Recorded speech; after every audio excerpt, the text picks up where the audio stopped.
আবু দাউদ শরীফের 6341 নম্বর হাদিসের বর্ণনা।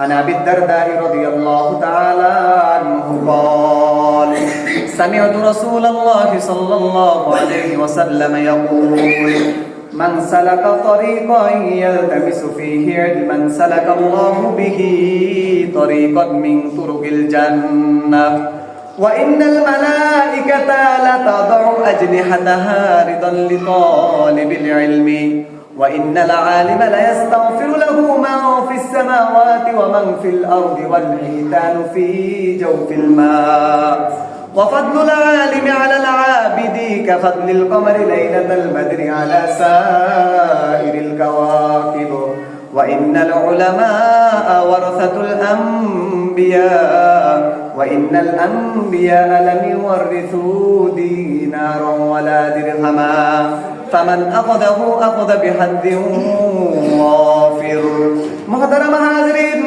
সাহাবী হযরত আবু দারদা রাদিয়াল্লাহু তাআলা আনহু বলেন আমি নবী আলাইহিস সালাতু ওয়াস সালামকে বলতে শুনেছি মান সালাকা তরিকান ইয়ালতামিসু ফীহি ইলমান সালাকাল্লাহু বিহি তরিকান মিন তুরুকিল জান্নাহ যে ব্যক্তি আলেমে দ্বীন শিক্ষা করার জন্য কোরআন শিক্ষার জন্য কোন রাস্তায় অতিক্রম করে আল্লাহ তাআলা তাকে সাথে সাথে জান্নাতের একটি রাস্তায় অতিক্রম করিয়ে দেন।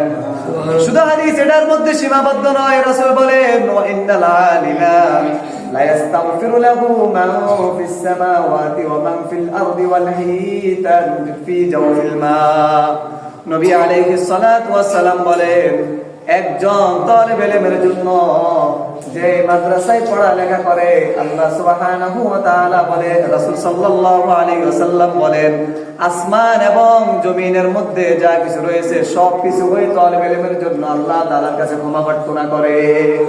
শুধু গাছ গাছালি এগুলোর মধ্যে সীমাবদ্ধ নয়, রাসূল বলেন ওয়াল হিতানু ফি জাওফিল মা, পুকুরের মধ্যে তোমরা যে মাছগুলা দেখতে পাও একজন মাদ্রাসার ছাত্রের জন্য, একজন আলেমের জন্য, একজন তালিব ইলমের জন্য ওই মাছগুলো আল্লাহ তাআলার কাছে ক্ষমা প্রার্থনা করে। রাসূল সাল্লাল্লাহু আলাইহি ওয়াসাল্লাম বলেন ওয়াফাদুল আলিমি আলাল আবিদি কাফাদলিল কমারি লাইলাতাল বদরি আলা সাইরিল কাওয়াকিব।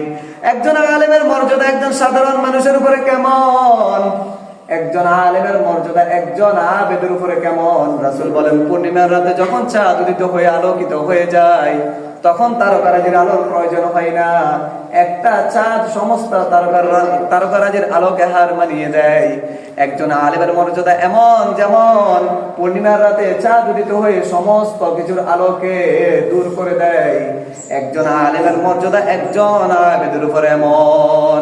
রাসূল সাল্লাল্লাহু আলাইহি ওয়াসাল্লাম বলেন ইন্নাল উলামা ওয়ারাসাতুল আম্বিয়া। একজন আলেমের মর্যাদা কেন এত বেশি, কেন এত বেশি? রাসূল বলেন উলামায়ে কেরাম হলেন আলেমগণের ওয়ারিস। ওয়া ইন্নাল আলিমা ইন্নাল উলামা ওয়ারাসাতুল আম্বিয়া ওয়া ইন্নাল আম্বিয়া লাম ইওয়ারিসু দীনারাও ওয়ালা দিরহামা। রাসূল বলেন নবীগণের ওয়ারিস হলেন আলেমগণ, আর আলেমগণ কিসের ওয়ারিস হবেন? ধন সম্পদের ওয়ারিস হবেন না, বরং আলেমগণ হবেন একমাত্র ইলমের ওয়ারিস। ফামান আখাযাহু আখাযা বিহাদ্দি ওয়াফির। রাসূল বলেন যারা এই সম্পদটুকু অর্জন করতে পারলো তারা দুনিয়ার মধ্যে সবচেয়ে বড় সম্পদশালী। এই হাদিস আমাদেরকে বলতেছেন একজন আলেমের মর্যাদা কেমন। আপনি আপনার সন্তানকে মাদ্রাসায় পড়াবেন, আপনি ভয় পাচ্ছেন যে আমার সন্তান কম টাকার বেতনের চাকরি করবে। আপনি আপনার সন্তানকে যতটুকু ইলম শিক্ষা দেওয়া আবশ্যক ততটুকু শিক্ষা দেন, আপনার সন্তানের মর্যাদা এমন।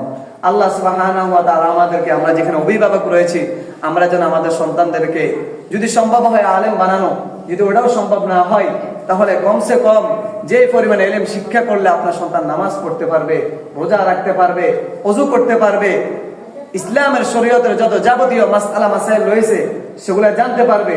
আল্লাহ সুবহানাহু ওয়া তাআলা আমাদেরকে নিজেদের সন্তানদেরকে এগুলো শিক্ষা দেওয়ার তৌফিক দান করুন। সকলেই বলেন আমিন।